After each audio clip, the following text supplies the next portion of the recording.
میں نے بعض بڑے علماء کے ہاتھوں میں انگوٹھی دیکھی ہے اور ان پر نگ بھی ہوتا ہے، کیا یہ جائز ہے؟ کیونکہ نبی کریم صلی اللہ علیہ وسلم نے تو اس سے منع فرمایا۔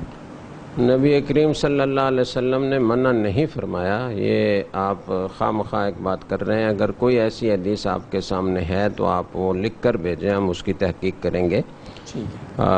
نگ سے منع نہیں فرمایا، البتہ اتنی بات پیش نظر رکھنی چاہیے کہ مرد کے لیے انگوٹھی کے استعمال کی دو شرطیں ہیں۔ ایک تو یہ کہ وہ چاندی کی ہو، دوسری کسی دھات کی انگوٹھی مرد کے لیے استعمال کرنا جائز نہیں ہے۔ اور دوسری شرط یہ ہے کہ وہ چاندی کی بھی ایک خاص مقدار ہے جس کی اجازت ہے، اس سے زائد جائز نہیں ہے۔ وہ مقدار 5 ماشے ہے جس کے 4.86 گرام بنتے ہیں، تو اس سے زائد انگوٹھی نہیں ہونی چاہیے۔ باقی اس کے اوپر جو نگینہ ہے وہ کسی بھی چیز کا آپ لگا سکتے ہیں، جائز ہے، اس میں کوئی